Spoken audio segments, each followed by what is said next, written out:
Hi guys, welcome back to my Meandering River series. And in the last episode, we created this multi-line bus hub. And we also worked on our riverfront district. But in this episode, we're going to get started on creating a new wall-to-wall area in our city. This area is going to be our arts district, and it's going to be based on this art gallery. So it's also going to be a kind of a suburban feel with a little bit of an artsy edge to it. I'm super excited to show you this video, so let's get started.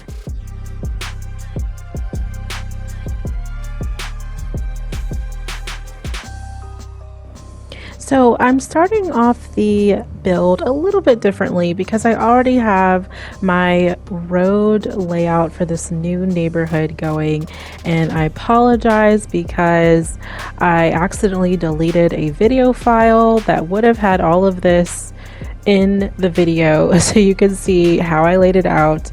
But basically what I ended up with was I made this little park area that has these 3 parks, and right now I'm adding in a metro station so people will have easy access to get to these parks. There's also a high school over here, and I kind of made somewhat of a little campus next to it. I have a gym across the way, and so I'm basically just trying to make this area have a central community of just things that people will want to do. They can walk around, go from the metro station to the sports areas to the to this kind of large grocery store that I'm placing, and I just want this area to be very walkable and easily accessible for people. So I'm calling this area Olivet, and it's basically an extension of our original residential area of Lee Park, but Olivet is going to focus more on art. So I built an art, I don't know if it's an art gallery, an art museum, but anyway, the art asset, and basically I'm placing that in the middle of the neighborhood, and that is basically the basis for the inspiration for the entire neighborhood. And I was just thinking about, like, how am I going to make this neighborhood stand out? What should I do, because I want my areas and my neighborhoods to feel distinct, like they have a specific purpose and appeal to specific types of people. So once I figured out that I want it to be based around this art museum or art gallery, everything kind of came together. So I decided to go with some wall-to-wall buildings because they just are so colorful. And you'll find these in the Plazas and Promenades DLC. So if you don't have that, that is absolutely my favorite DLC in the game. I highly recommend. There's just so many things that come with that DLC that just make the city feel more special and more unique. So with that DLC, you'll get the ability to create wall-to-wall districts, and it's almost like they're like apartment buildings or like townhomes, but they have these special murals on them. So they're very colorful. It's a lot of like orange, blue, purple, red, and they're very distinct. They definitely stand out. So once I decided to do the art gallery, I thought this would be absolutely perfect to put in these wall-to-wall style buildings. So I'm placing everything fairly close together. I'm just trying to fill out all of my blocks so that there isn't really any empty space.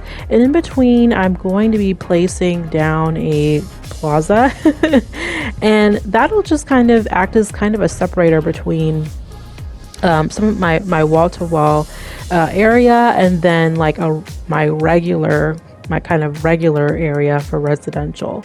So yeah, so a lot is going on in this episode, but I really hope that you stick around and stay tuned. I think it's going to turn out really, really great.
So, in anticipation of this area having a lot of residents and children, I'm placing down a high capacity elementary school.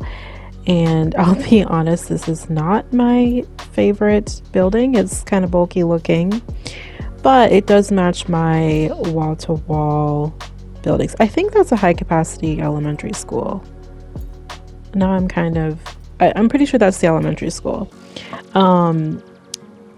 But if you didn't know, the Plazas and Promenades DLC comes with these high capacity assets, and including their educational assets, police and fire high capacity assets.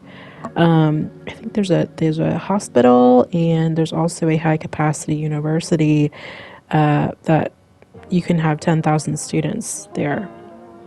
The university actually looks really cool. I think it's my favorite of those assets, but because I have the campus DLC, I like to create my own university campus, and of course, I can potentially have the ability to have more than 10,000 students with that campus, university campus DLC. So now I'm working on a botanical garden, and I think this just works well with the art gallery, and I do mess around with this asset, just trying to make it look a little bit different. I put in some different plants and also some fencing. The fencing really was an issue. It took me a long time to try to get it to work properly. I don't understand why things like that, like just putting a fence around something, is so incredibly difficult. And that's one thing that I really hope that they will have in CS2, because it's just ridiculous how much time I had to spend trying to make it look like there was a fence around this asset. And like one side was fine, the other side was not fine. And then, I would place something down and then it would look crooked. And so it's just, you can't just have it be perfectly straight. And that's probably one of my major gripes with this game. But anyway, but yeah, I think this works well with the art museum, and I hope that watching this, you all can agree that that this area, this art district area, it does feel different than the rest of my other residential neighborhoods that I have, which that's the idea. So if you're enjoying this video, don't forget to like it, subscribe to my channel if you want to see more vanilla City Skylines content. I play on PlayStation 5. So I'm on console. I'm with you guys. I for the most part, I'm pretty much only playing Remastered, but I do have CS1. I just don't have anything that I'm actively working on in CS1 right now. So I've actually really have enjoyed Remastered so far. I know it was kind of a little bit of a controversy. Not controversy, but people had some gripes with it when it first came out. But I will say I've enjoyed playing it so far. I just think the graphics honestly are just better. And since there's a delay now with CS2 for us, I'm totally fine working in Remastered right now. So yeah. But now, okay, so now you can see I finally got the fence doing somewhat what I wanted to do, and I just kind of covered up the not perfectly straight parts with trees as a solution. But yeah, so anyway, we're gonna continue building. I'm gonna stop talking, but I'll see you guys in a few minutes.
We are nearing the end of the video. I'm so sad, but I just wanted to show you really quickly that the game does give you the ability to change some of these murals up.